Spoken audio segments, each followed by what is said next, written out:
Hello, everybody, and welcome to Wing Talk with Fallen Angel. I'm gonna let a few people get in here.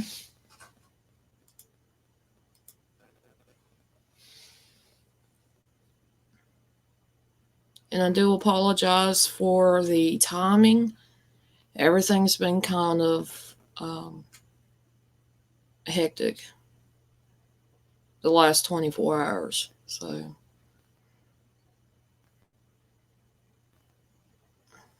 hey, Todd Hill, how are you doing?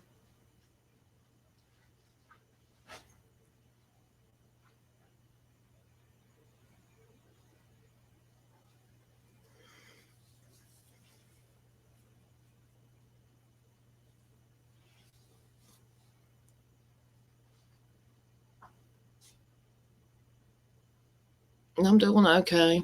Um, I know I put out something yesterday on both my Twitter and Facebook, and it was pretty um, saddening. And that's, you know, that's part of life. Things happen. Hey, Julie, how are you doing?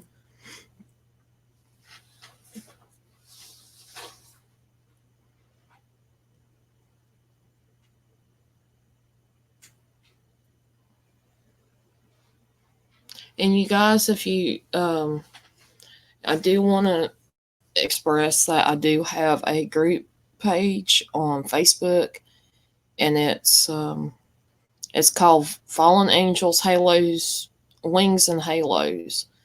And it's just gonna be a group where we can interact with each other, talk about different interesting places or events, or even interesting paranormal things. And it's once there's a lot of activity interactive in there, I think it's going to actually be a pretty cool page. Hey, Martha, how are you doing? You guys go ahead and smash that like button and share this out, please. I know I shared it out just a few seconds ago, but sometimes Twitter needs a swift kick in the rear to get going. I'm doing I'm doing kind of okay. I know I'm looking at myself in the camera, and I noticed that my eyes a little pink. I woke up maybe about an hour ago. The last 24 hours has been kind of rough for me, and I'm gonna explain that today on Wing Talk. So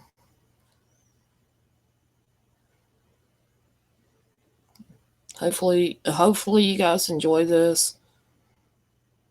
Yeah, and when I explain what I'm gonna explain, it's gonna make sense. Thank you, Martha. I appreciate it. I still got my phone going. No, and usually that's my biggest thing is I have with Twitter. I have a lot of followers, and naturally,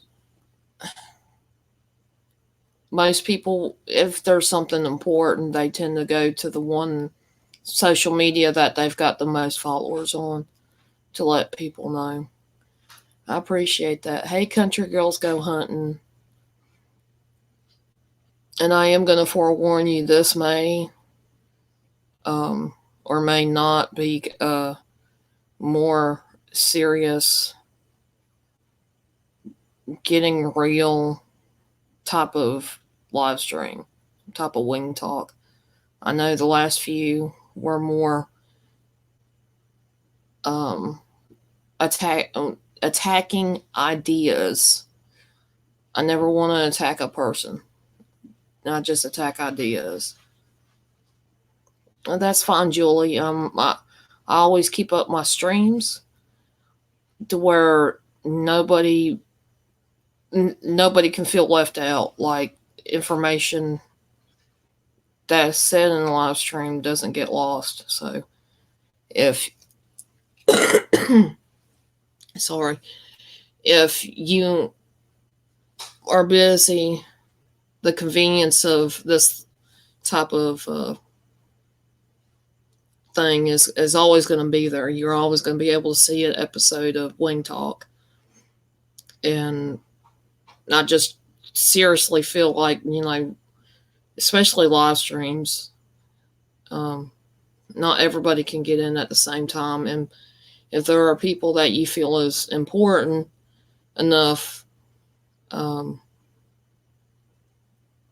that should see it, or everybody should see it, no matter what time of the day they get to see it, just leave it up. I know there are some people that do not leave their live streams up. Like, they'll leave it up for maybe 24 hours and then take it down, and I don't like that. Because what if somebody's so busy that day they don't have the time to look at it? And you don't have to be sorry, Julie. I understand people's got things going on and, whatnot. I totally understand.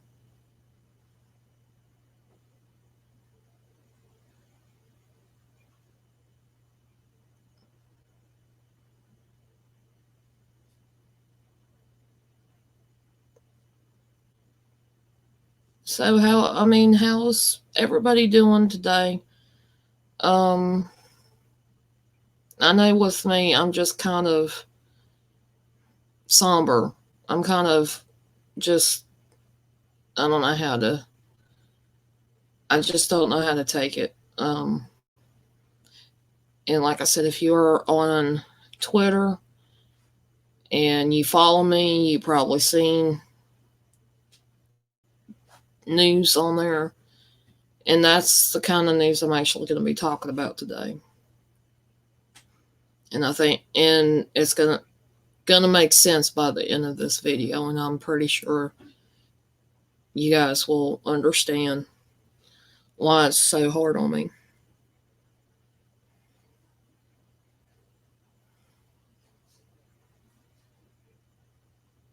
And I normally don't smoke on live streams, especially this kind. I'm probably gonna end up smoking. I'm just giving you a heads up. I know people don't like other people smoking on live streams and whatnot, but this live stream is gonna be a little bit different than most.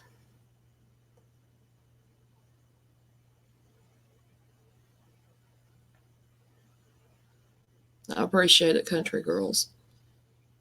I appreciate it a lot, and I know I don't seem like I really facially wise. I have social anxiety in the first place, and so I normally send mixed messages when I say stuff, but when I say it, I mean it. I do appreciate every single one of you coming in and letting me get a chance to share this story out, because it's, to me, very, very interesting. And I figure it really need to be shared. And I also talked to my best friend about it yesterday, and he said that um,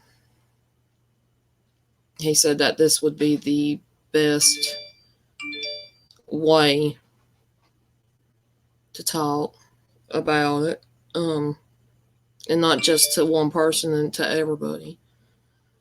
Hey, honey bubs, how are you doing? I appreciate you coming in and to the stream. It's okay. I was late. Hell, I was supposed to start at 10 o'clock, and look what time it is now. Um, Sometimes it's just one of those things, and stress has really gotten to me. So I'm kind of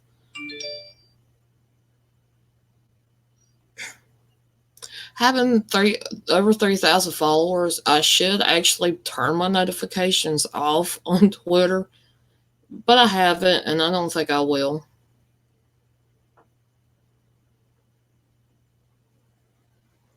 Well, I hope everything that you dealt with today actually turned out well for you. I know a lot of times I end up being queen bee, so to speak, when it comes to dealing with people on the phone.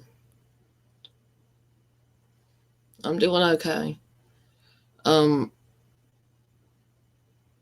I talked to my best friend yesterday, and he said this is probably going to be the best way it, to um, to help me get over what happened, um, and to help me heal. And that's another thing about YouTube.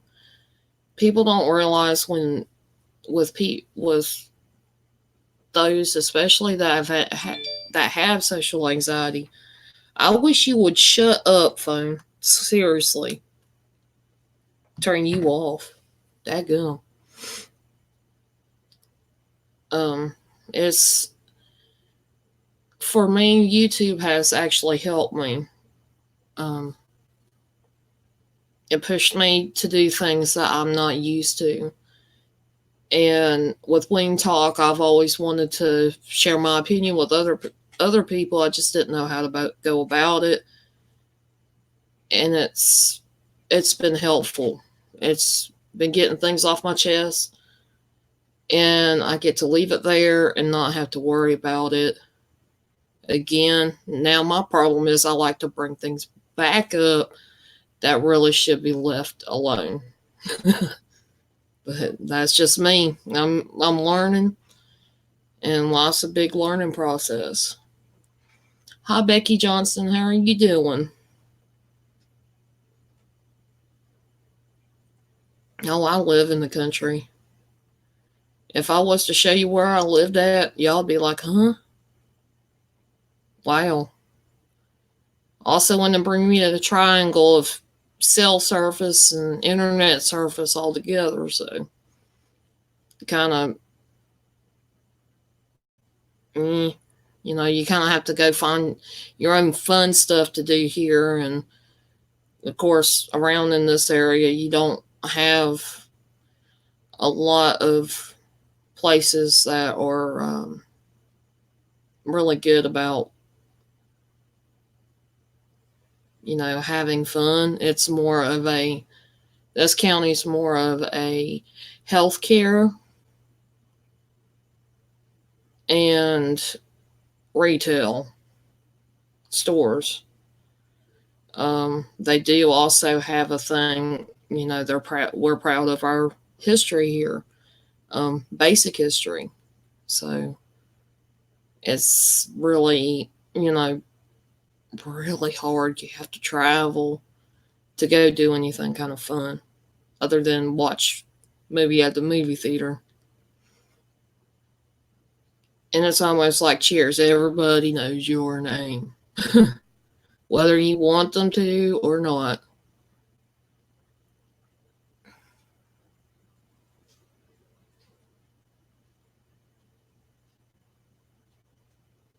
But it's also kind of good when you do live in a small town because if I learned, people do have a lot of hardship sometimes and need a help up. Some kind of disaster happens to them. They tend to get you tend to get more support out of a smaller town than a huge city.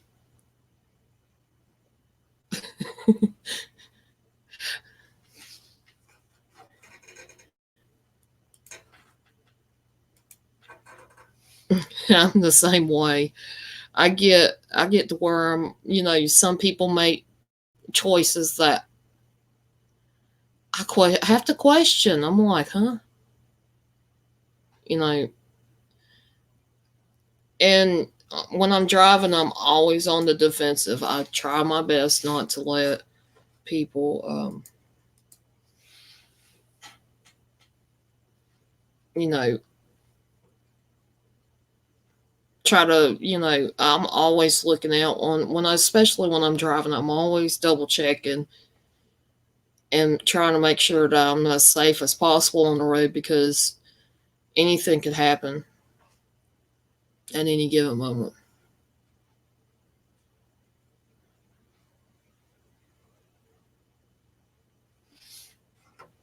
Hold on just a second. I'm going to turn off my camera for a minute.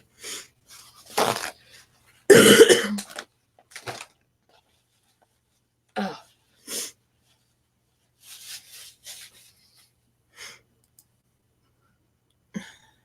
Nose tried to run on me. I had to go catch it. And that's um yeah, country girl. People just don't pay attention no more. And with internet nowadays, it seems like people don't have that human to human interaction. They're more talking at people instead of talking to people. Um, there are people that are more, I would rather talk to you through my phone than actually talk to you in real life. And Honey Bubs, I'm glad you brought up a point about it. This, yes, I did agree to doing a twerk video for my 500 subscription milestone. Because, yes, ladies and gentlemen, I'm over for 500 people. Hey, Daniela. Much love. It's good to see you here. And so this is why would love for you guys to make sure that you have notifications on if you don't already. Is because I don't know when I'm going to actually put up this twerk video. And I know everybody's going to want a good laugh out of it. And I've got some really important videos that are coming up that I don't really want to give away or say really too much about. Only because I want to keep it under wraps as much as I can. And give y'all kind of a surprise to it.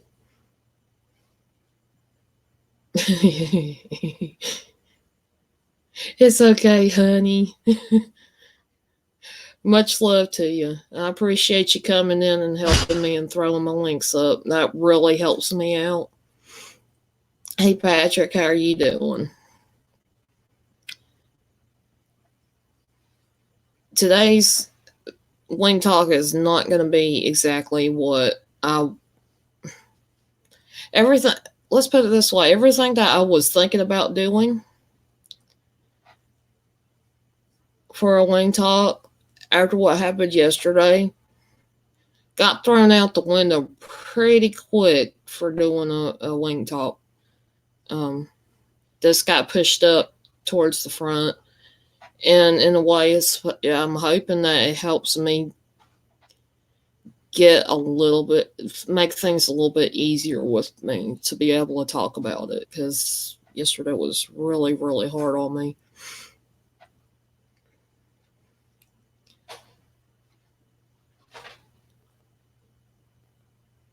Oh, that's cool, Becky Johnson.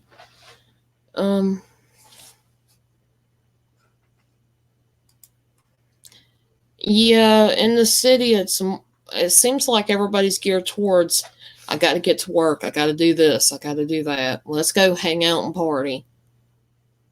And it's like school. It's like they have cliques.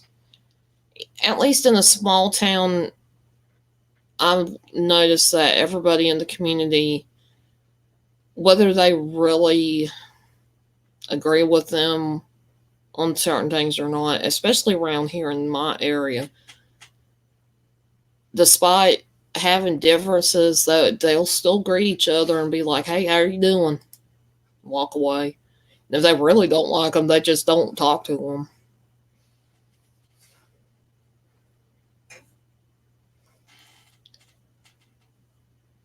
Okay, Julie, I appreciate it. I appreciate everybody coming in.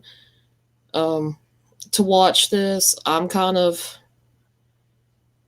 this is going to be more of a, all pun intended, winging it, wing talk.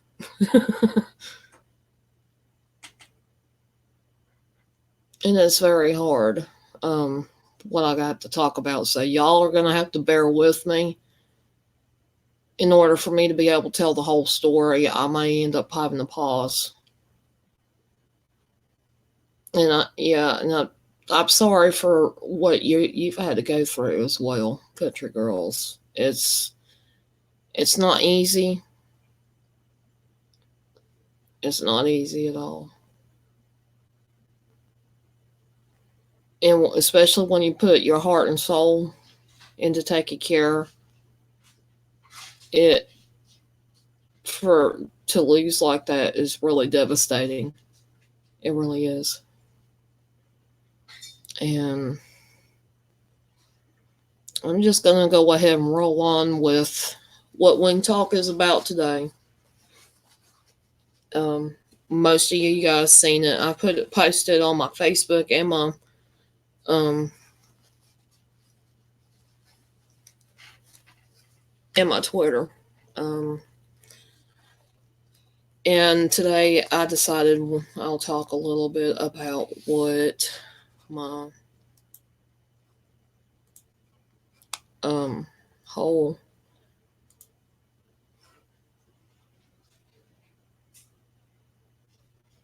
whole thing was about.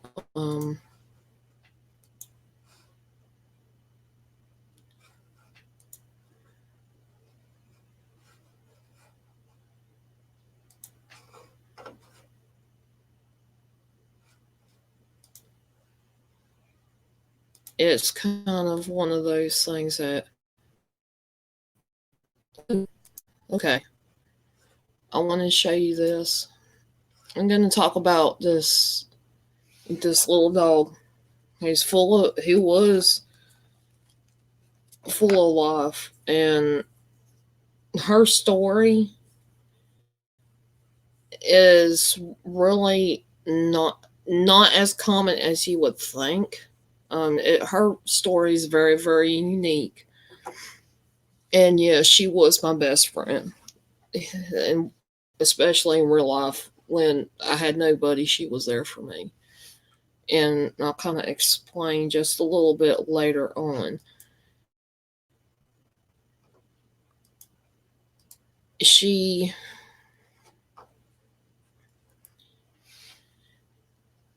Okay, I'm going to have to explain some things before I actually get into the story.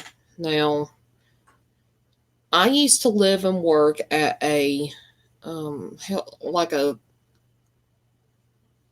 almost like a adult, they call it adult care home. It's almost like a rest home, but it's more for people that can be as independent as possible. They do have somebody there that is licensed to help when help is needed, and they help them keep schedule of their medications, making sure they eat.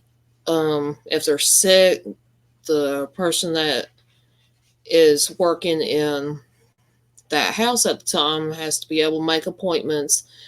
Pretty much what your in the family, when you were a kid, your mom and dad would do, to a point. But they're an adults.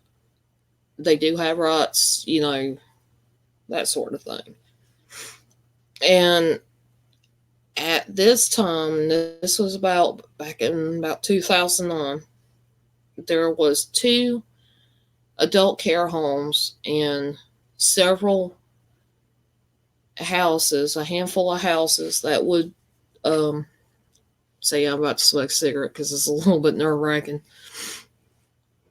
Um, the rental, they have like four, no, five, six maybe different places for people that are able to basically do everything on their own. They can take their medicine, they can identify their medicine, and they can make their own doctor's appointments and everything without having any trouble. They just needed somebody to kind of check on them And if they're having a bad day, maybe have somebody come in long enough to talk to them and help them out if they need help, and just let them be as independent as possible. Well, and there was one day, and it was like within like a couple of years before I came over there to work, and that was about 2009 when I went to work. So thinking about 2007, um, between 2007 and 2009, my boss and one of the renters had spotted this animal in the ditch that really, it looked like she had mange, and she was having issues. She was in a ditch, and they picked this animal up and took it back to the facility, and they done everything they could to nurse her back to health. She got to where she was back on her feet, and the only bad thing was she didn't have no hair.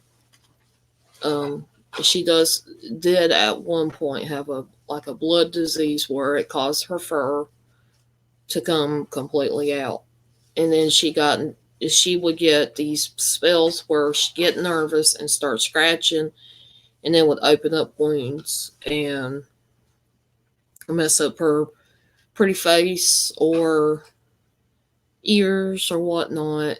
She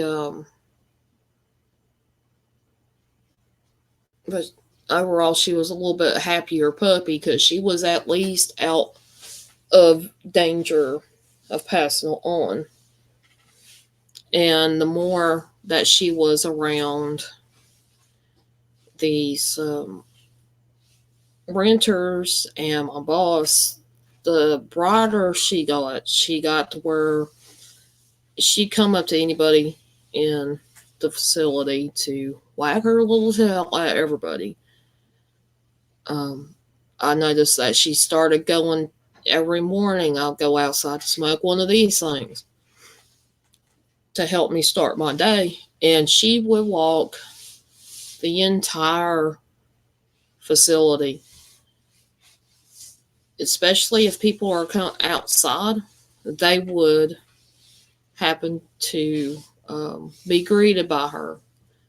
And because of the fact that it was a miracle for this dog to actually make it and be in the healing process and still be able to be herself, that's why she's named Miracle. And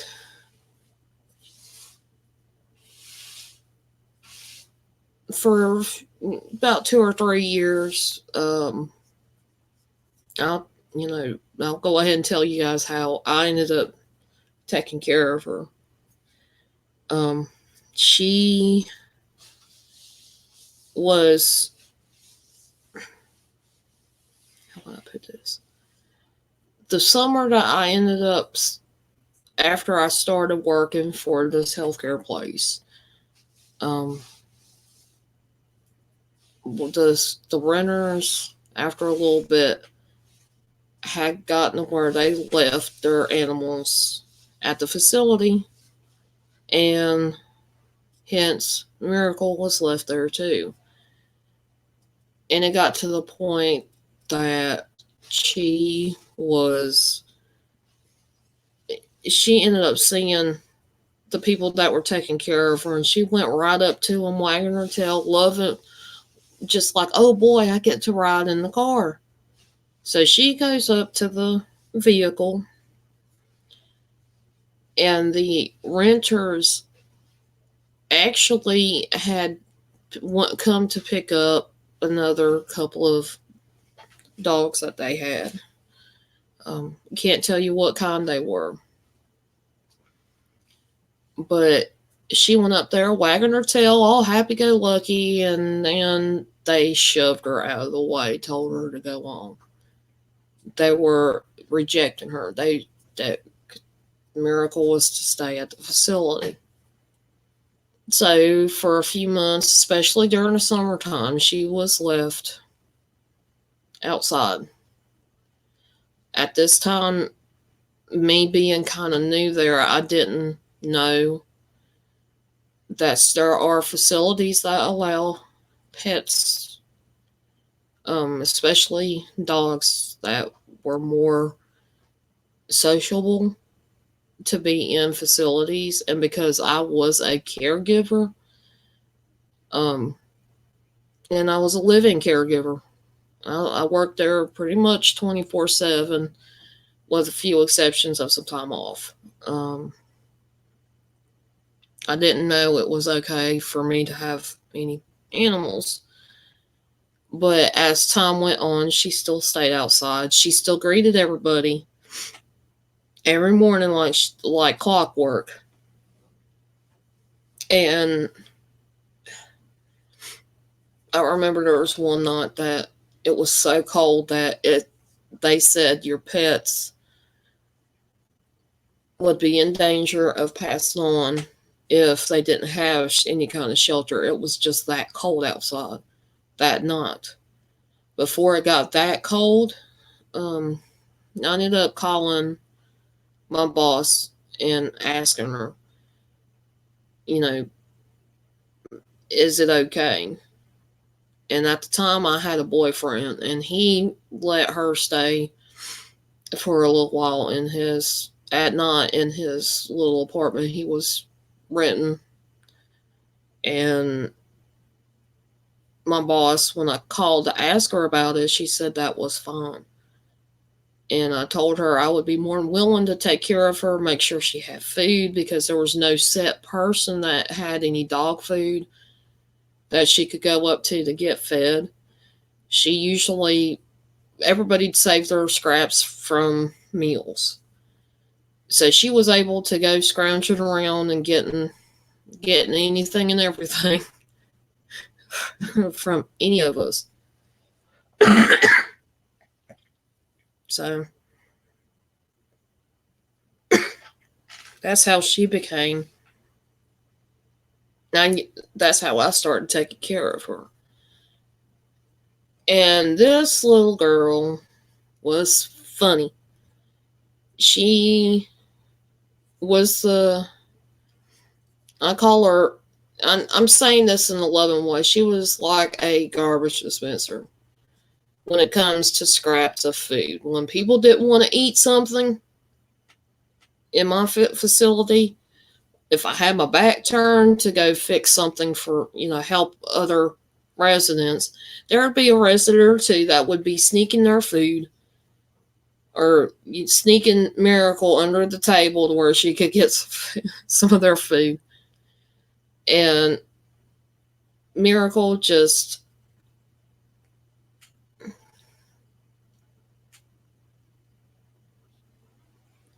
Miracle just was a loving, happy dog. She was able to run outside, which I learned by the way she would go to the door, or, announce that, hey, I gotta go outside.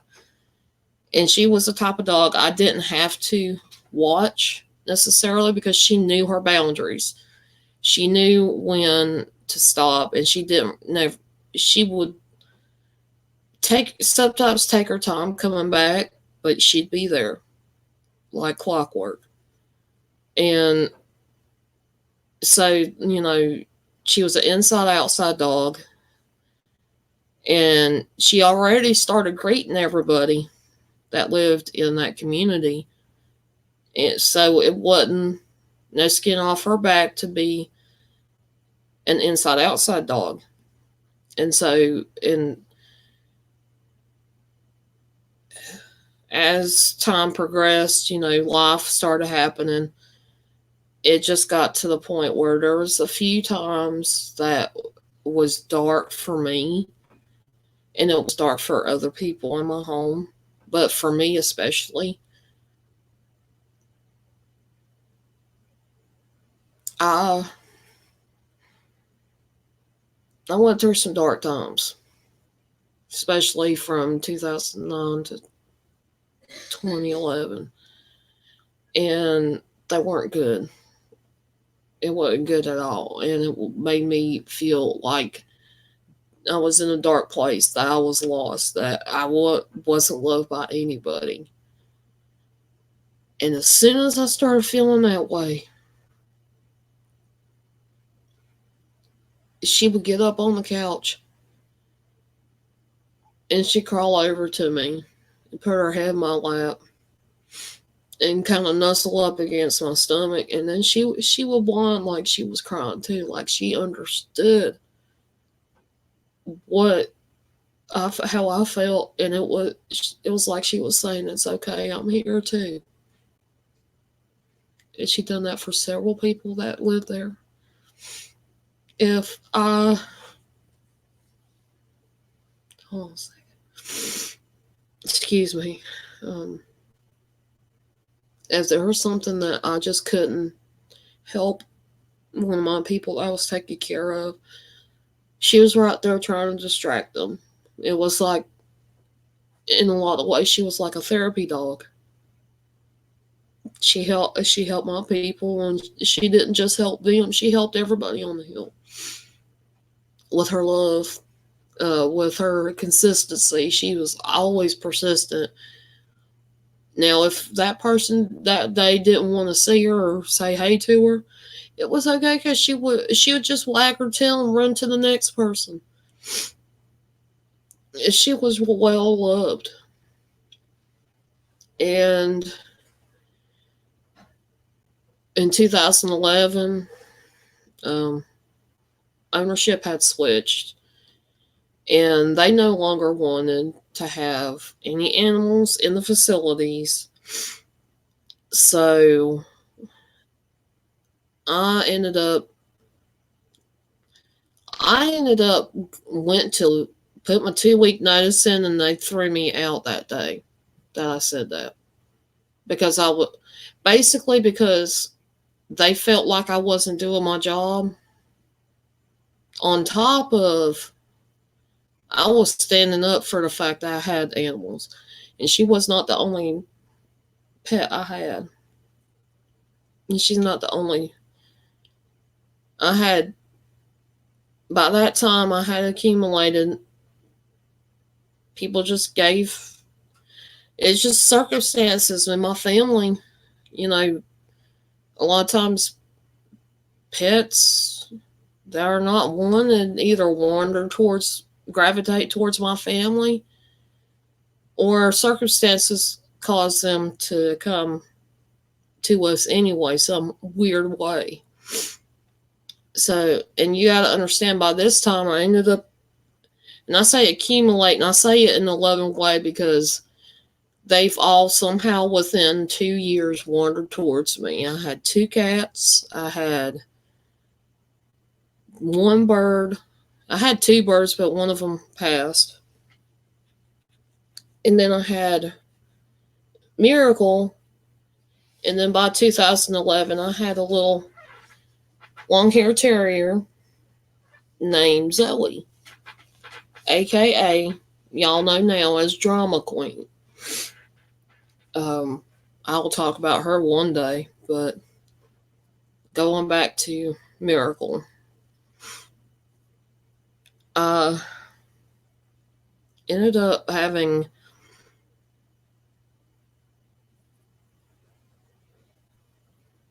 and see, I didn't realize that too much. Like, I want to shut that part out.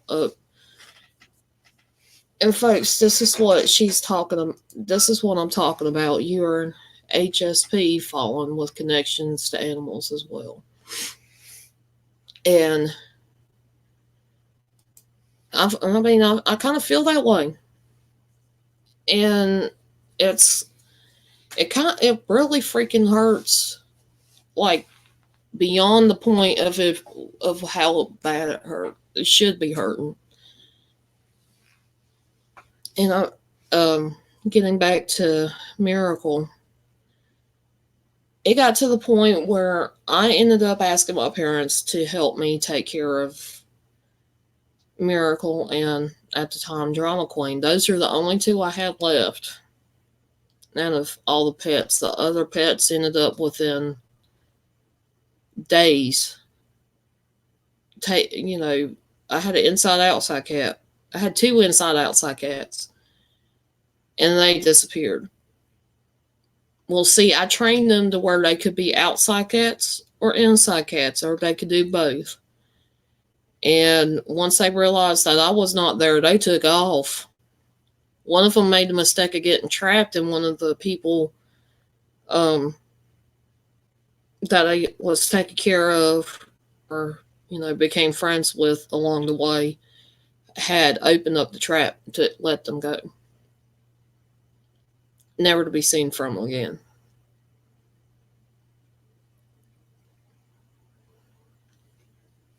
And it just,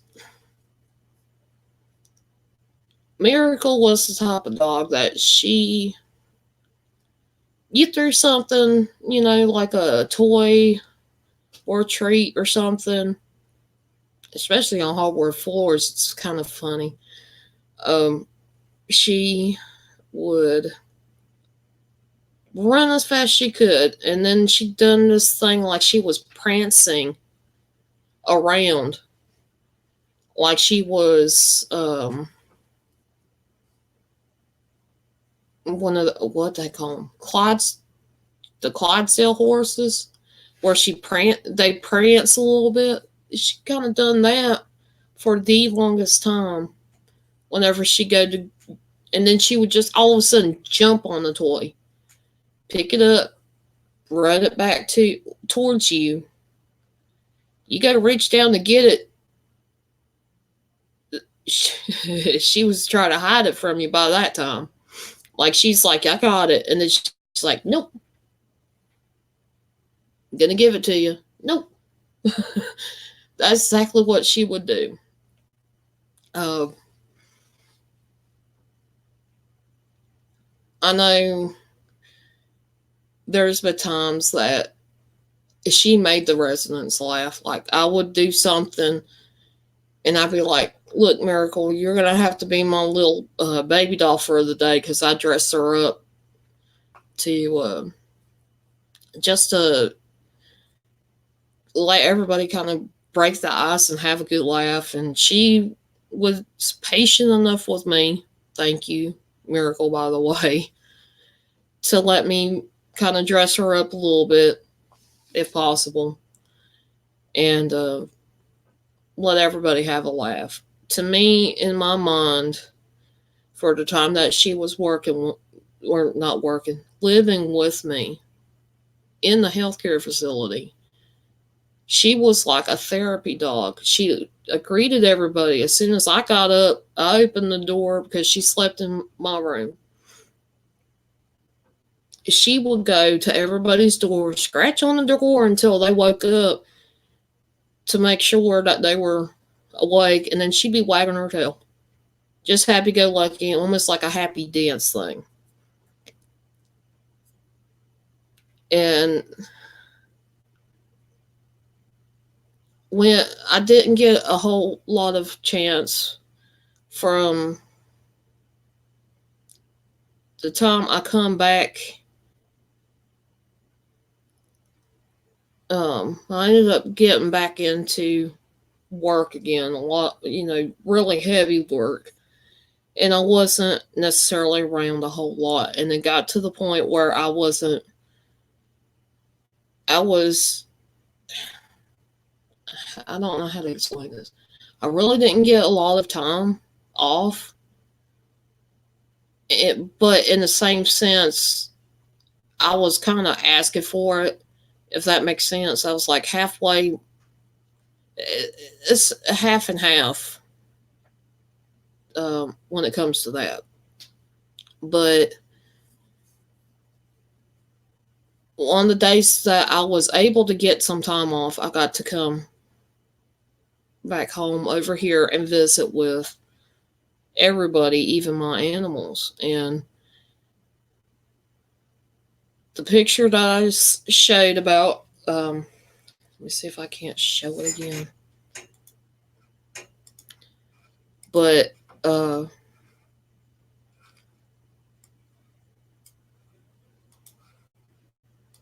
this actually is something that I ended up taking a picture of. It was one of the first days that I had started back working, and I had missed I had missed my dogs. I had missed Miracle, and I had sat down, well, knelt down, and I snapped a picture of her. And she really, it was just a happy puppy. And she got to meet another dog of ours. Her name was Kira, and they just became best friends. And from 2011 up until yesterday, she stayed here. She stayed with my family, and she was well took care of. She was the type that wasn't. She would love to play, but she would rather get pets and love, and she was always hanging around one of us. She would be the type. It went from those couple of years that I've ended up acquiring her, and she was really, really social, and she was loving and caring. She's like all up in, everybody's business. Hey, what you doing? I just wanted to say hey, I want to get petted, type of thing. To coming to a place that she didn't have to worry about somebody kicking her out in the cold. About halfway through the time that she was here with my parents, she started getting to the point where no longer being an outside dog was no longer an option. Like, she would go outside when she needed to, but when it snowed or it rained, she was really not having the wet, the damp, the cold. She was not having it. Unless she absolutely had to, she didn't do it. And I've got a whole lot of other stories about her. I really do. Like, there was one time, and this was my fault. I accidentally laid down a bag of M&Ms. I mean, one of those big honking bags of M&Ms. I was going to use them in recipes. I was going to do little games with them and whatnot the people I was taking care of at the time, back in, I'd say, 2011 at this time.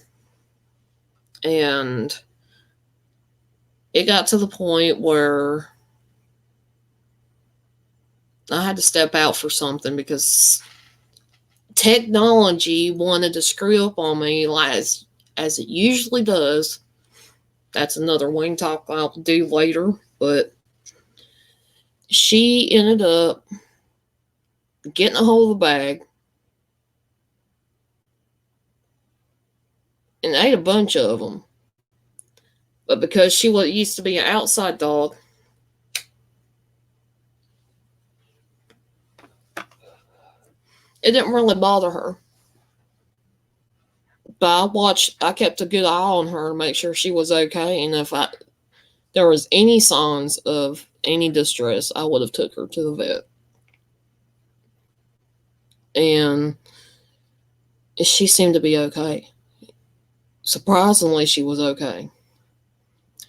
There was another time during the summertime. There was, but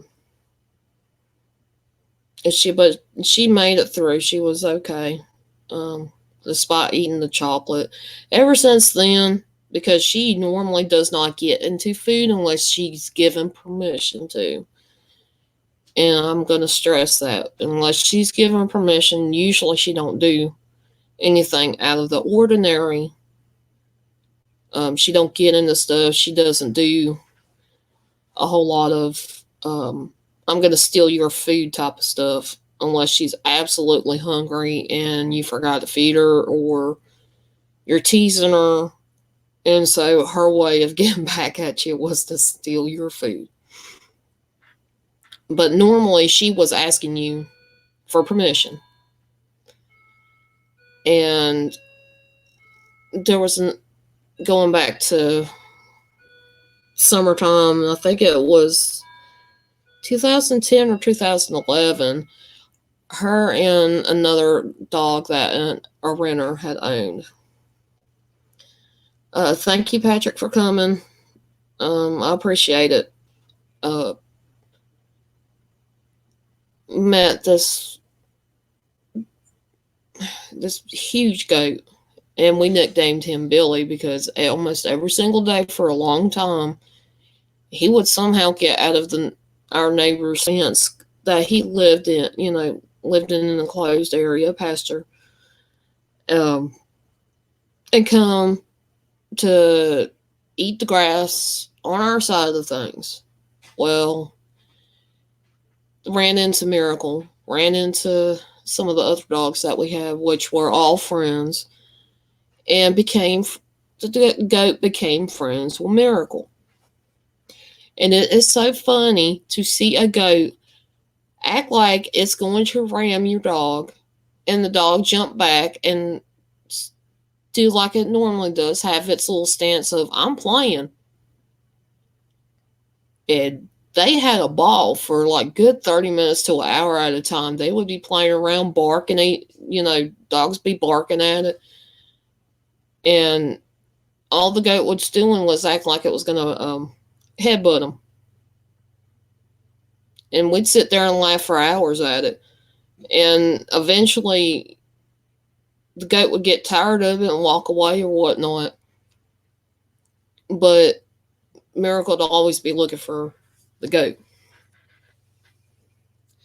Okay, Becky, thank you for coming.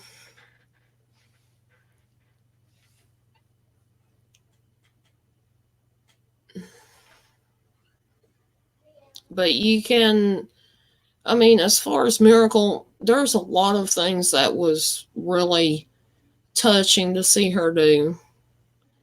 She taught the other dogs, kind of how to play without having, kind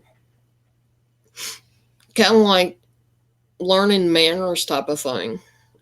She was never an aggressive dog.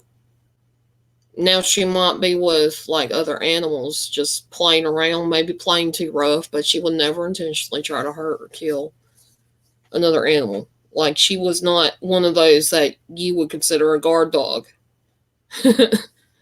And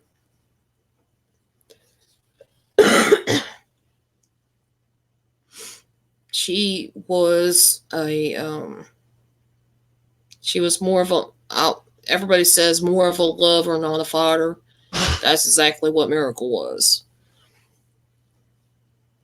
And I'm going to fast forward up until a couple years ago. Miracle started getting masks around. Pretty much, we found out it was like breast cancer on the dog. And my parents, I appreciated it, but and my parents decided to allow Miracle to have a surgery to remove the tumors and things that were happening to her. She spent a week in the hospital because of, at the time, one of the tumors got so big it ended up rupturing and she lost blood and had to stay in the hospital for like almost a week due to the fact that she lost a lot of blood from this tumor. And she ended up having to have surgery when she started getting better. And she came home. The vet had told us that she had up to 2 years to live.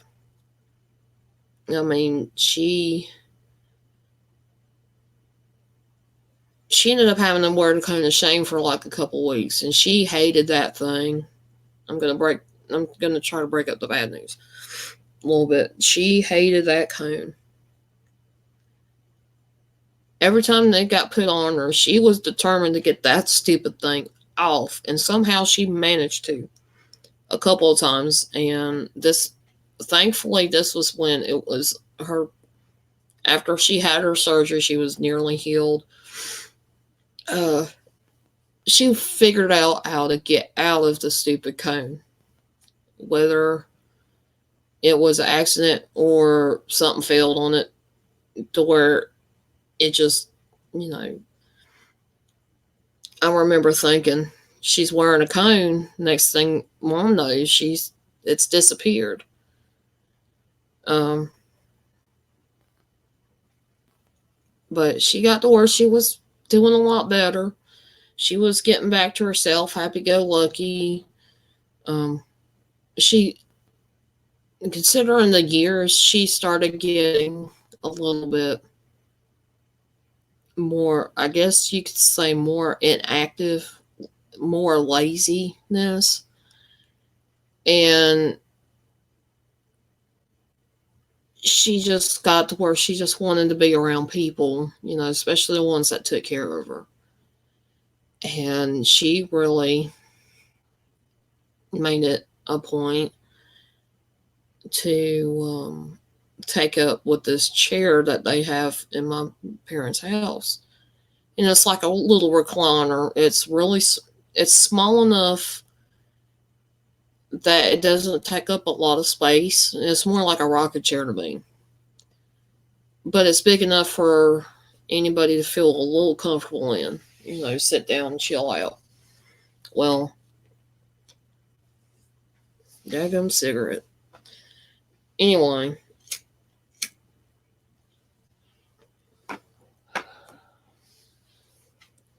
she'd get in there and we'd play with her and whatnot, love on her. And she spent a lot of time there, but she also spent a lot of time.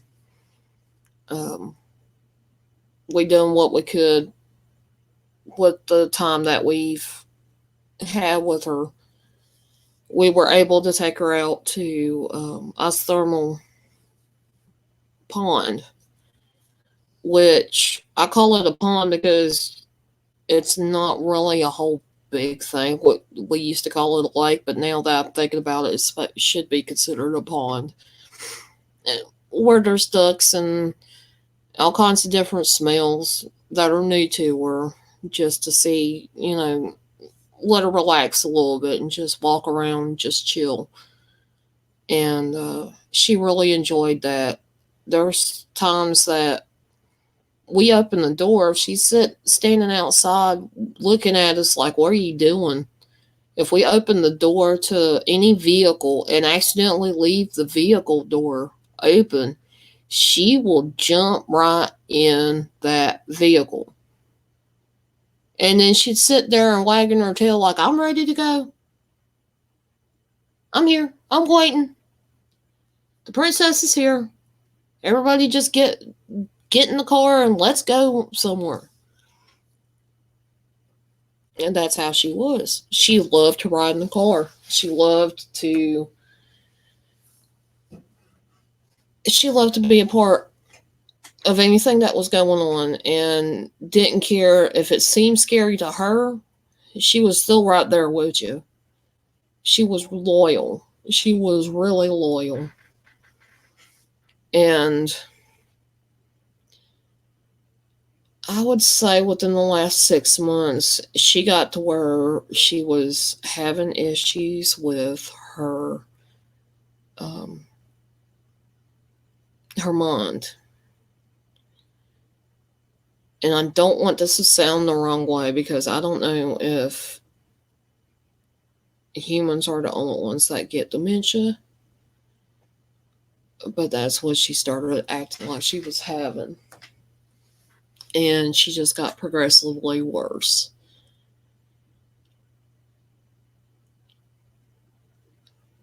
Within the last week, she had gotten to the point where you had to really be on top of what you were saying with her, for her to understand. And she used to have be able to conversate with her. And she always act like she understood. And if she didn't, she played like she was smart enough to understand. Hi, Eddie. It's good to see you. But she just got to the point where food was the only thing on her mind, and normally that wasn't her. That wasn't her. She got to the point where she got in a little argument with one of my other dogs because she was trying to steal their stuff, and that's not her. She got to.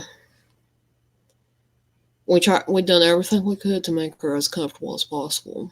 And what I believed happened was, amidst the couple of years that we were in, she was in there with me in healthcare.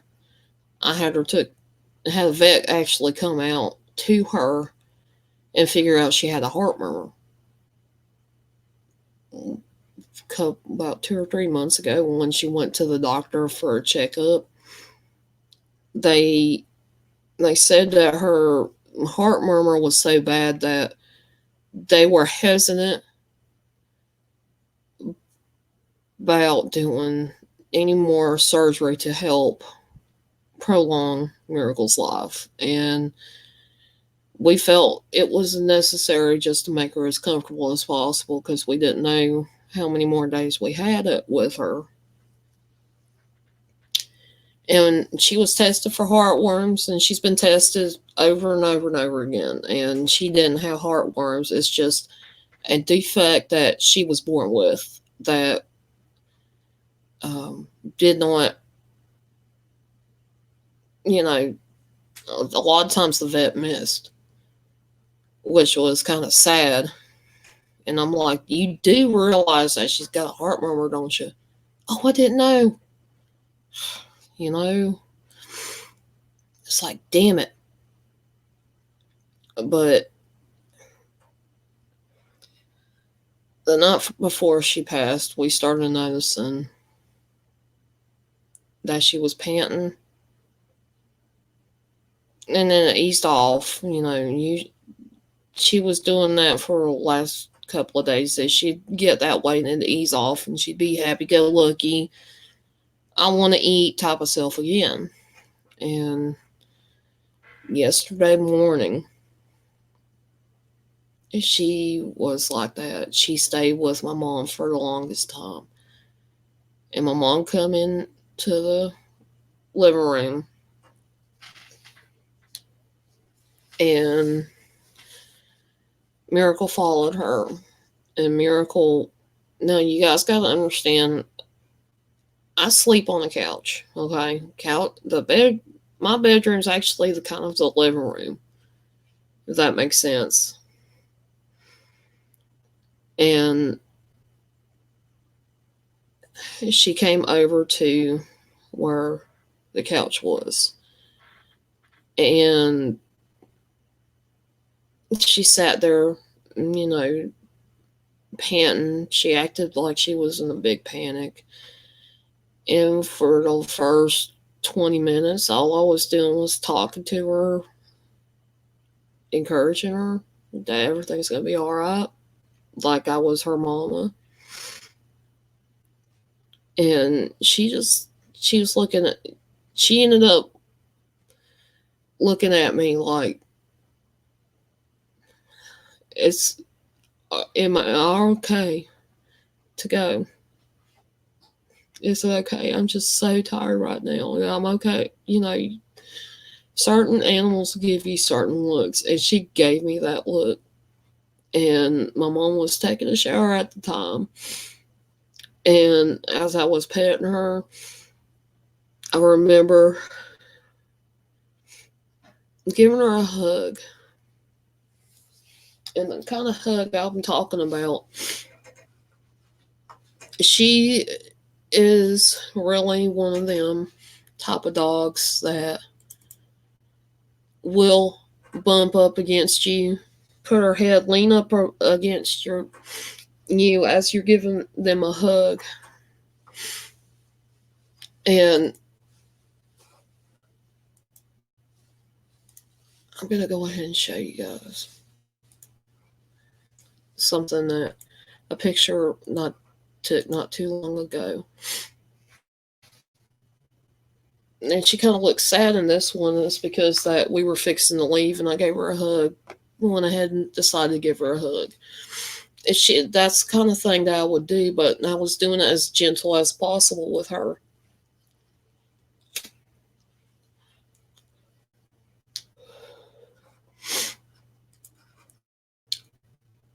I ended up,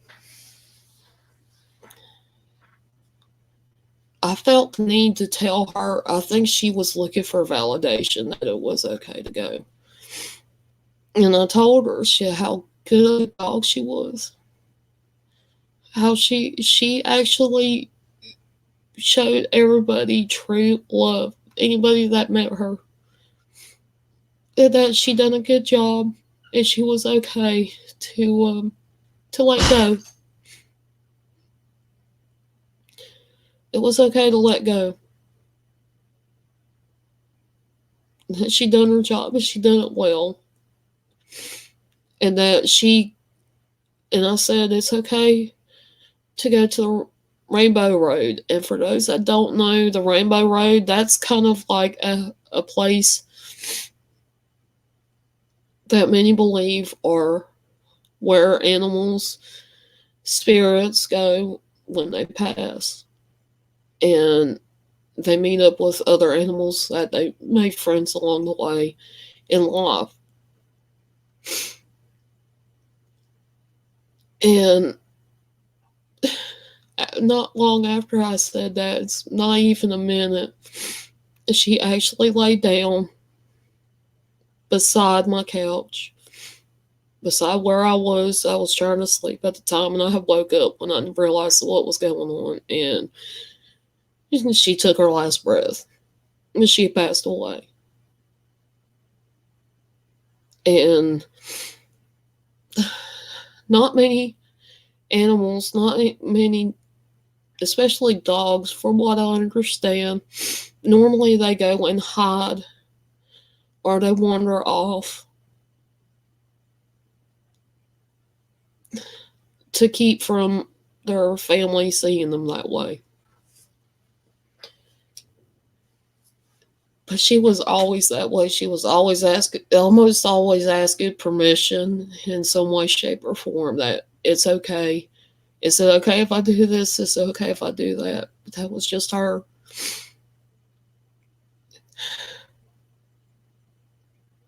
And it was like she came to me and asked me, is it okay to go? Because she was in such a panic, and I'd done everything I could in her last moments to comfort her, and I hope I did. And it hurts. It hurts so bad. It feels like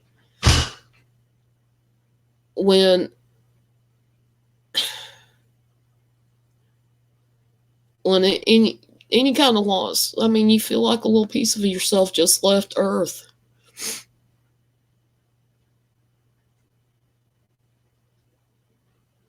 And that's the reason why I've had so much stress. That's the reason why I ended up just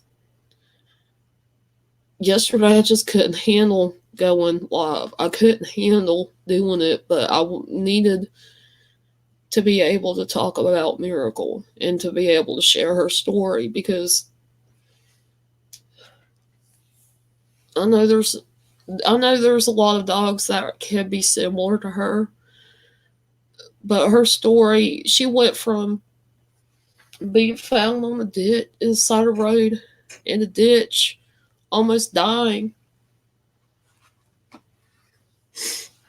to having having a bunch of friends, and having people care about her, and then coming to a place where she was treated like a princess.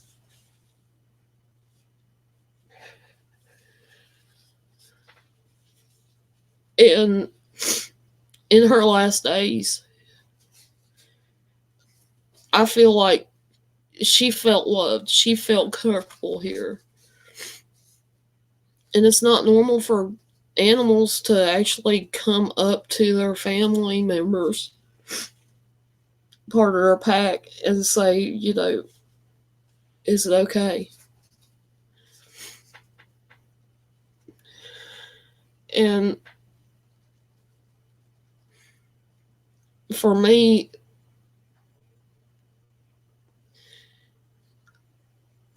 I still don't understand it all. I'm still shooken up by what happened and how it happened. But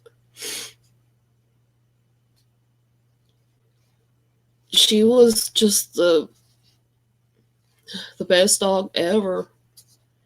I mean, in my adult life, she was one of the best. And felt like I needed to share this story. And I felt like it's going to help me not get over her, because it's never getting over a loss like that. But just to make things just a little bit easier. And some people are like, she's just a dog. She was a pet. It wasn't like she was a human being. You don't understand. She acted like she was human. She always uh, had expressions on her face that you would just laugh your butt over. Um, there was one time, well, not one time. I mean, there's a lot of times if you would say something about food, I always compared what her facial expression to food when we talk about food to what Elvis does. A little, she'd do that. It didn't make everybody laugh. Whether she meant to or not, she was a funny dog. But she was a very loving dog, and she really did not know a stranger. So a lot of times if we were out in public with her, we had to be extremely careful because we didn't want somebody picking her up, snatching her away from us. And she's one dog, one family member I'm never going to forget. I call her a family member because that's how I felt about her. Even though I might have been, I'd get aggravated at her. It's just like having an annoying sister or a kid. I might get aggravated. I might get upset about it, but I'm the type that I still loved them, regardless of it. And I felt like I needed to share her story. And even in my darkest times, she never let me feel like she was alone. I was alone in how I felt. Um, Even when everybody else was saying, you could talk to me about anything, when I was completely alone and I'd be sitting there upset and didn't know what to do and felt lost.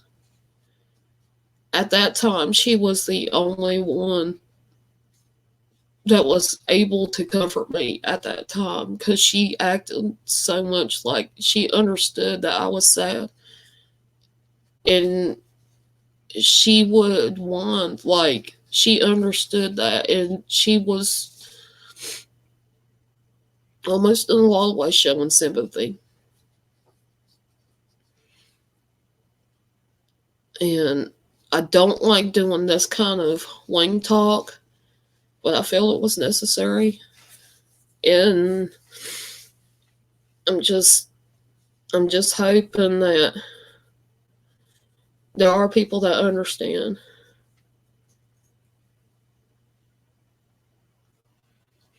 But that's miracle. I'm going to show one other picture to you guys.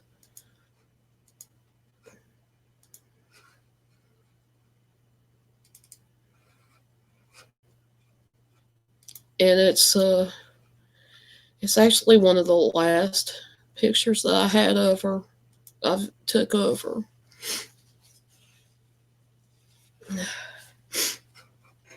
Excuse me for doing that, but Nose is just out there trying to run away from me. This is the last picture I took of Miracle.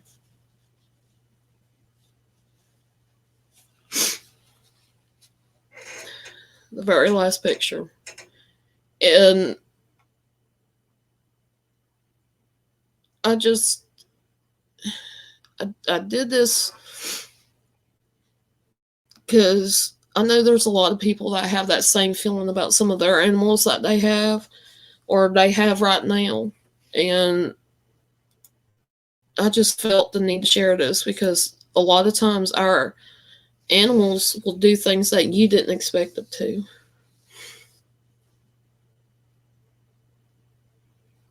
And I appreciate everybody that's here that wanted to, that has stayed here, that come in. And for those that are watching this later on, that it's okay, thank you for hearing my story. And I hope that something in that resonates with you. And right now, it freaking just hurts like hell that she's gone. And I miss her a lot already. And yesterday, I was in a lot of pieces that I couldn't express it, I guess. I'm a little bit better today than I was yesterday. And I know Miracle would have wanted to, if she was still here, she would have been right here with me talking about it. And I know there's a lot of people out here that had similar experiences with their pets. Our pets can be a our pets a lot of times are our family members. We're considered a parent to the pet. And for me, she got to the point where I felt like I was a mom to her because of the dark situations that I ended up being in. I felt like taking care of her helped me. And being able to say, okay, I'm gonna not keep this in my mind. I'm gonna take care of her because she would, if she knew you were really that upset, she was all up on you. If she could jump up and you could catch her, she would let you do that. If you're sitting on the couch, don't think for a second she wouldn't come over there and just be all up on you. And for her to treat me like she does have sympathy, you know, I know, I know saying this might sound kind of weird, but do dogs actually sympathize with people? Do do dogs sympathize with other animals? I mean, because Miracle, she acted like she sympathized, like she understood that you were going through things. She understood the feelings that you were having, and she would try to help process that.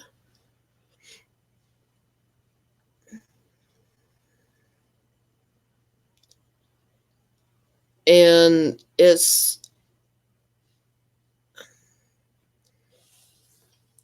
to me, one of the worst feelings to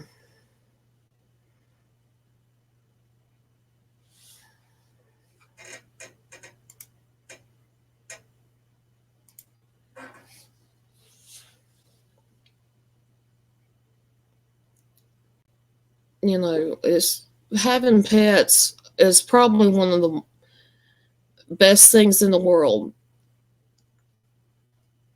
That feeling of I've got to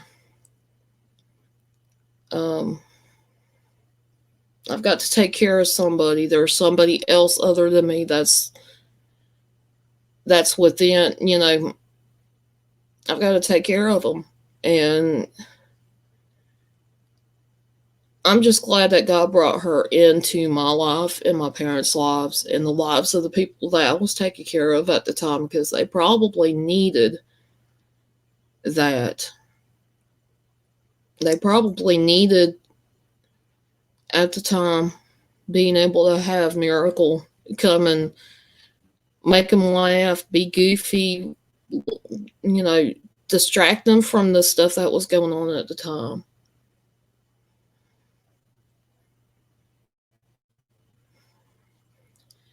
And that's right, Todd.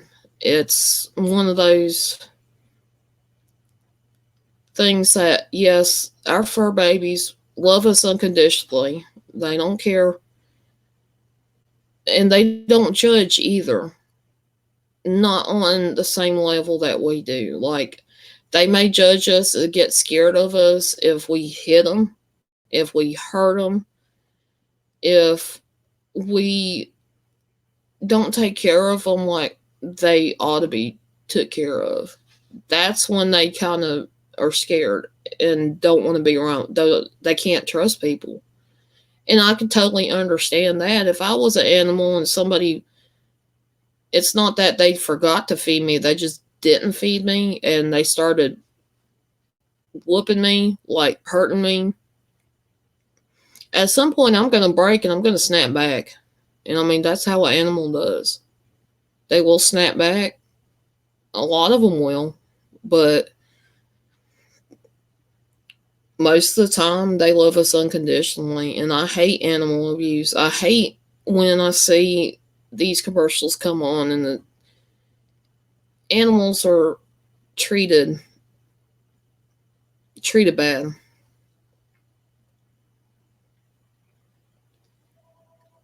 Well, it's good to see you, country girl. I appreciate you coming in. And I know that's going off. That's my phone going off, and I wish it would have. Okay, it's going now.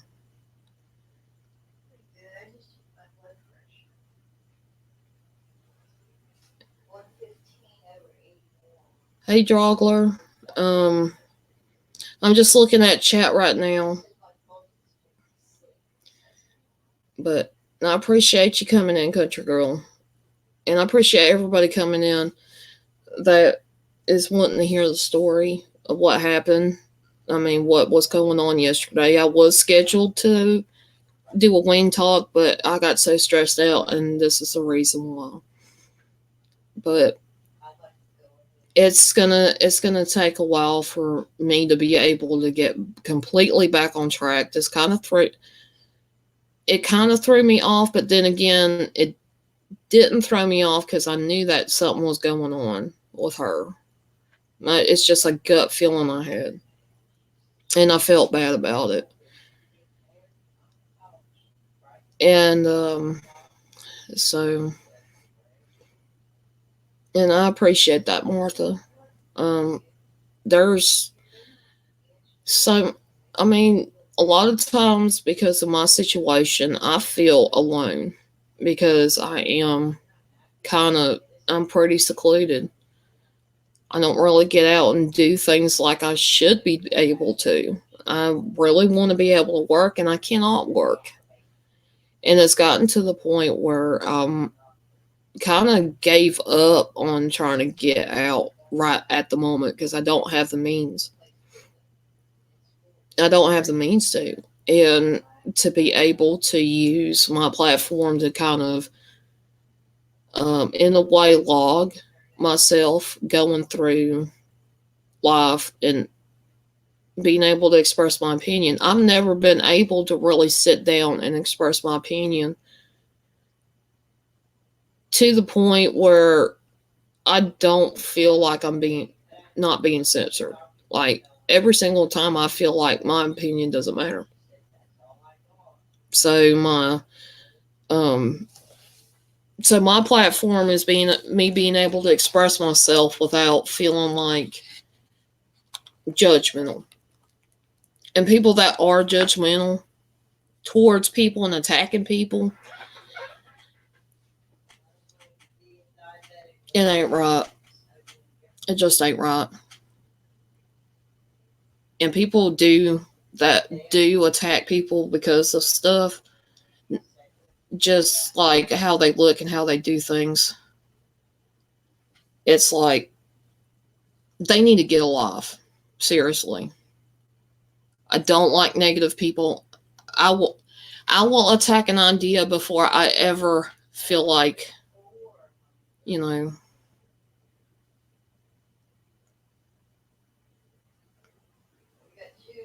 and I appreciate that, Eddie. It and because I've kind of grown up as one of those that had to feel like I wasn't good enough.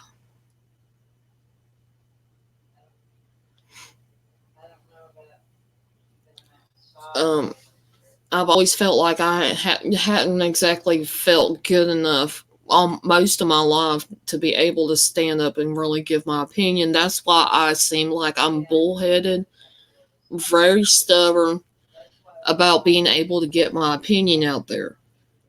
And thanks to everybody that's been coming to these wing talks and then encouraging words, because otherwise I wouldn't be doing YouTube. I really wouldn't. It kind of makes me feel better that I am doing it because it gives me something to do in a situation where I can't do nothing. A lot of stuff is out of my hands right at the moment. I can't get a job because I need a vehicle.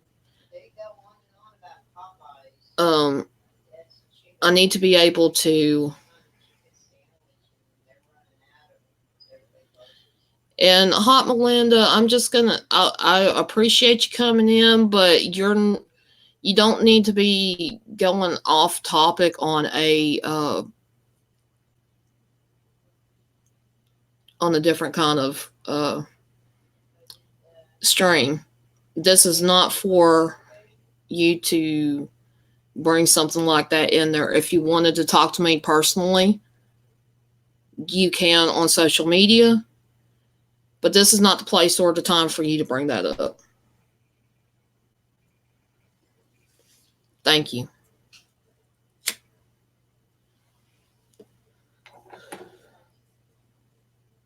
That's my opinion.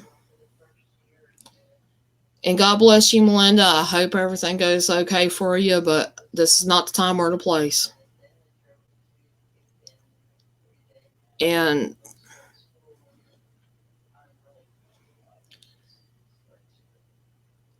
oh, I'll actually interact with her on other streams before, Drogler, and she's not necessarily a troll. She's just wanting to state her opinion, but then she's wanting to leave and not listen to what the stream is actually about. That's not necessarily trolling. Trolling is when you're attacking the person's not necessarily content, but talking about intelligence, talking about attacking the person. That's what trolling does. Attacking the person with things that they can't help right at the moment.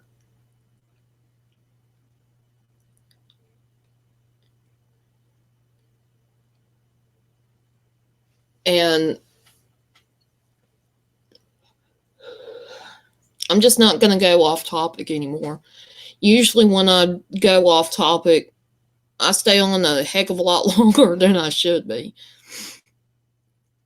But I'm just glad, I'm surprised that I'm still kind of halfway put together considering what I've been through. And I did want to bring you the story because it's an awesome story. And even though it hurts to tell it, that was Miracle's story and it needed to be told.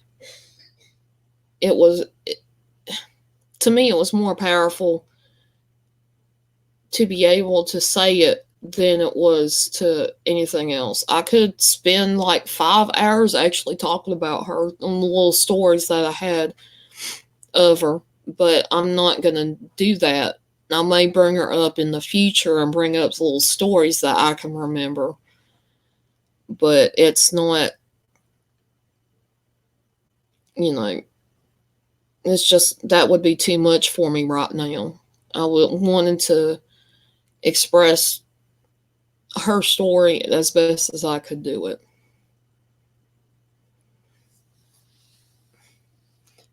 Exactly, Eddie. Trolls need to be getting back to up the trees to make more cookies, not necessarily going and, you know, attacking other people. We all have a right to an opinion, but there's always a time and place for that. There's always a time and place to bring up certain opinions. And even though your opinion might not seem to matter to me, it'll matter to somebody. It's just you got to bring yourself and pull yourself into a spot where you feel like you can tell your opinion.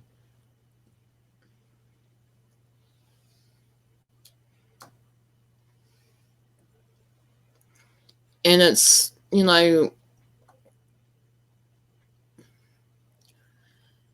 it's one of those things that, everybody's got to be able to express their opinion one way or another. Some people do it through skits, creating their own skits, being creative.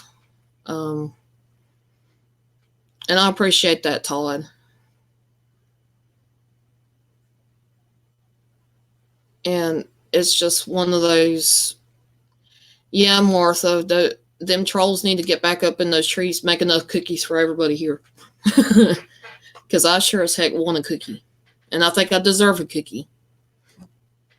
And I think everybody here deserves a cookie.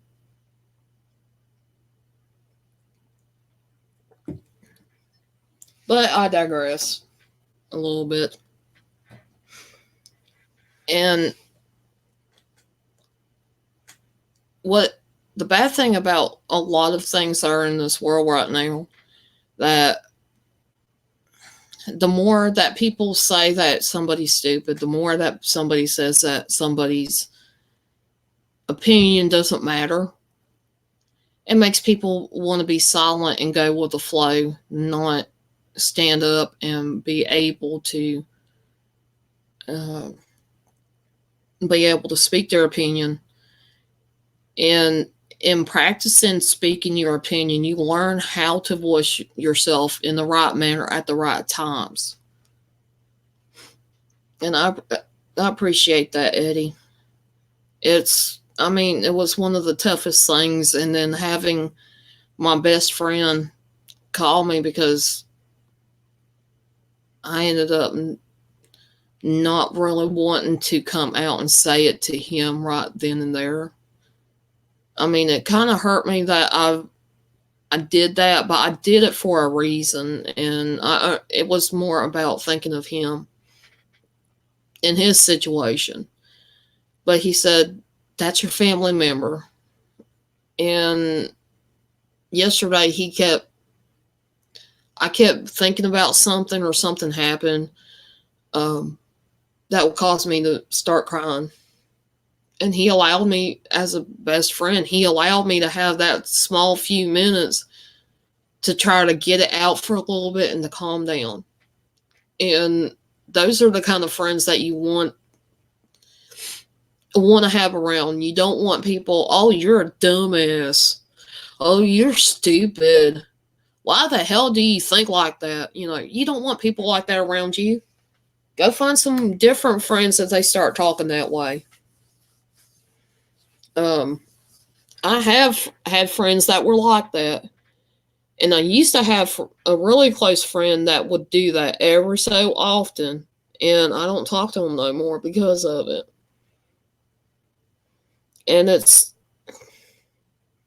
this world, I think, has got the worst screwed up. Like, certain people can't voice their opinions, but others are like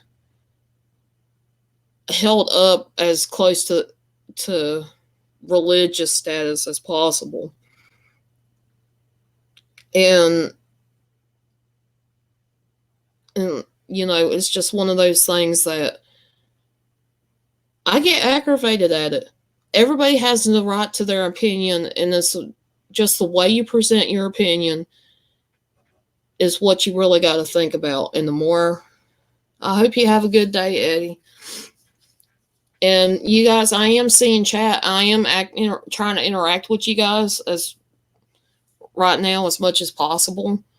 I'm trying to get myself used to doing live streams, and this has actually been good practice, and I hope I've done okay.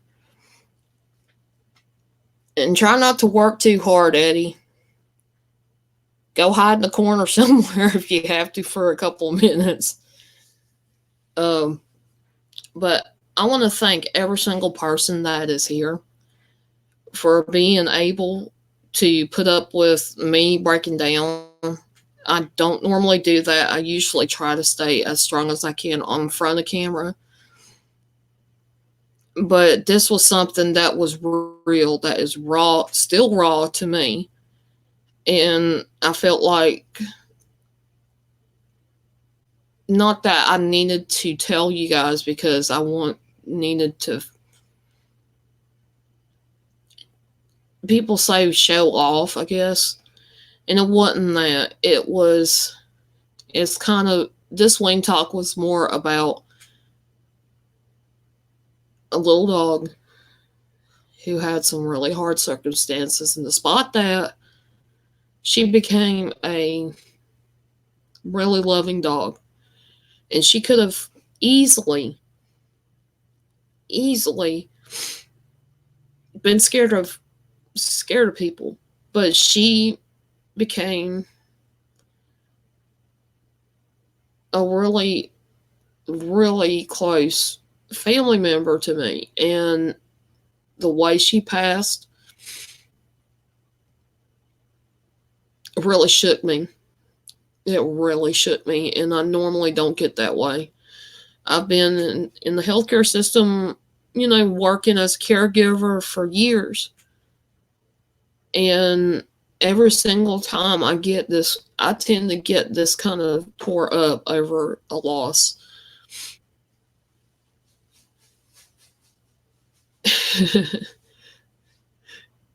I think I agree. When in doubt, play stupid when you're at work. It's one of those things that you don't want to play how smart you are. And I learned this lesson too the hard way.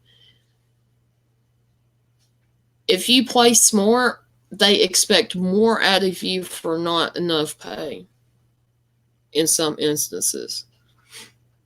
And so I always will try to dumb it down a little bit. And I know I sound like I'm an articulate, intelligent person, and sometimes I'm a dingbat. I'm like, the last wing talk that I done was about live streams, and my best friend was in the chat talking smack. I didn't get the whole conversation. I just happened to see what he said at that moment. I didn't have a clue what was going on, because when you're doing a show, and that's another thing, I'm going to go right back to this. I didn't get to finish this. When you've got different types of live streams that you can do, as a viewer, you got to understand, hey, this is a talk show. You might get interaction in the beginning, but if you come right in the middle of what is being said, they're not going to really see what's going on. That's the kind of thing that's really hard to distinguish. Now, if it's something that it's an exploration and they're asking questions,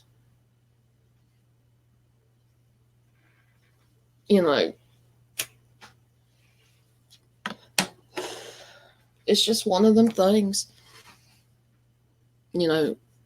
Discretion is your own, and to be able to feel like you're a part of something like a live stream, to me, is important. And it's just as important to me to make sure I welcome everybody, to be able to be interactive with y'all. I know I got off topic of what I said, but I'm trying to get my mind off of it so I don't start bawling my eyes out again. I'm tired of it. I want to be able to talk about her without really getting too emotional. And I appreciate y'all bearing with me because this got pretty. To me, this is the most intense that have been yet when it comes to being on a camera. But this is the real me. This is something real that happened to me, and there's nothing I can do about it. But in a lot of ways, I am glad that things happened the way they did. And I was very surprised that it did.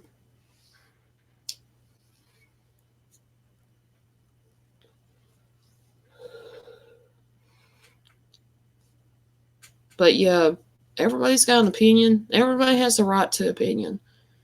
I think that part will be wrapped up.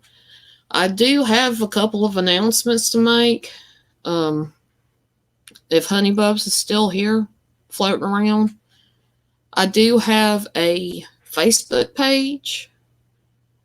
It's a group called Fallen Angels Wings and Halos. That group is where you can talk about anything, and especially anything interesting. So far, we're just starting out, so there's not a whole lot of interaction. But as the group gets bigger, I'm hoping it's going to be a good place. It's also going to be a place where we can help each other out on YouTube or advice on anything. Politics are not allowed. I'm staying away from politics, that stuff. I'm not a...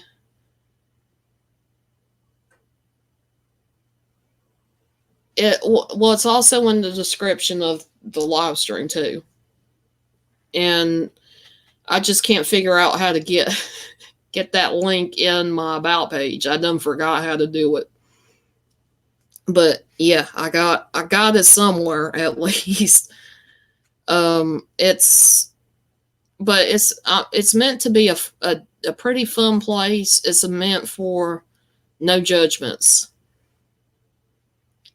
And it's also, I've hit 500 subscribers. I'm so happy about that. And I'm very humbled that there are people that are wanting to watch my content. I've always came to the conclusion I'm not good enough to hit 1,000. But I'm already halfway there. How did I get there? How did that happen? But I really bit off more than I could chew on that one. Because I agreed if I hit 500, I was going to twerk. And I was going to do it in a live stream or a video. But because of the way my camera is, I can't do it on a live stream. The way my internet is, it's not going to allow that.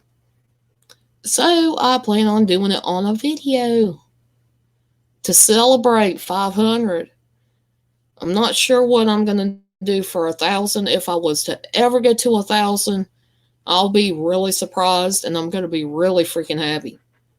You might see me twerk and you might see me do something else that might get demonetized. Technology can be a pain in the butt for sure. And so be looking for that. Look for also there is it's going to be considered an awareness video, but this also has the backstory to an investigation that paranormal investigation done with me and Haunted Trucking, who was my good friend. He had to make a big travel down to Charlotte, and he happened to be driving by my area. And he had enough time to actually do a small collab with me in an area that we got permission. We actually got permission to investigate this area, and it was not inside of a building. It was actually outside the building. But we were given permission that was okay to do, so we were able to do it. I still got to go through some of the footage.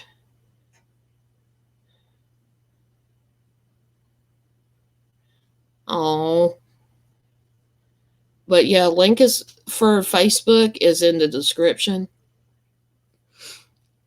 And another thing, I do have I do have a PayPal account. I do not have a job right now. A lot of what I have to do YouTubing, I know that sounds weird, to make videos for YouTube, uh, were actually donated as gifts to me by people who believed in me. This webcam that I'm using was a gift. It was a birthday gift and a Christmas gift at the same time.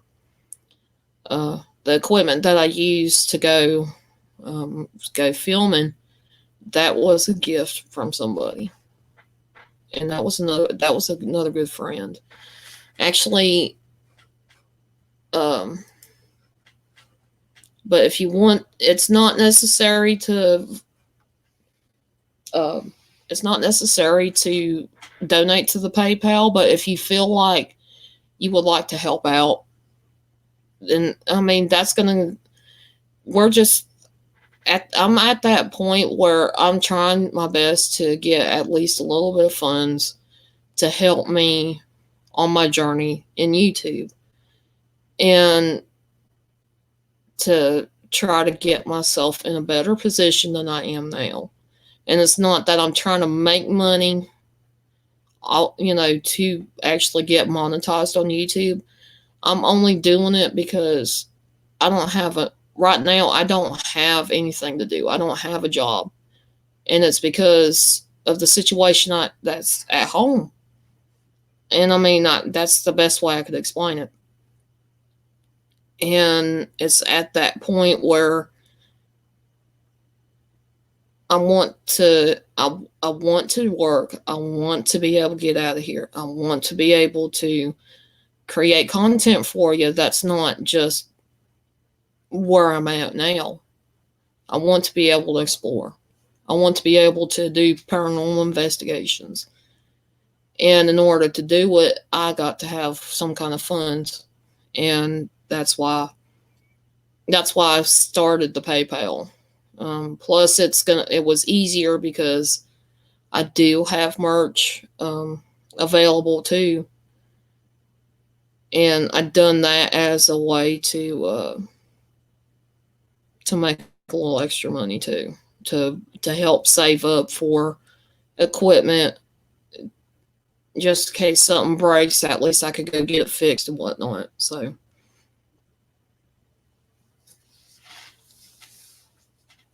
But anyway, you can follow me on Twitter, Instagram, or on the Facebook group. I do, just make sure you have your notifications on. And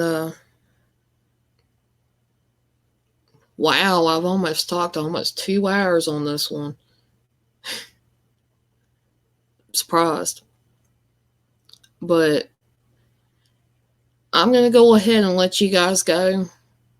I hope everybody has a good day, and I'm sorry I kind of had kind of a tear-jerking moment to share with you guys, but I felt like it needed to be shared. And I appreciate every single one of you coming to watch and to talk and interact with everybody and me. I really do appreciate it from the bottom of my heart. Thank you for everybody that come in And I appreciate every single one of you.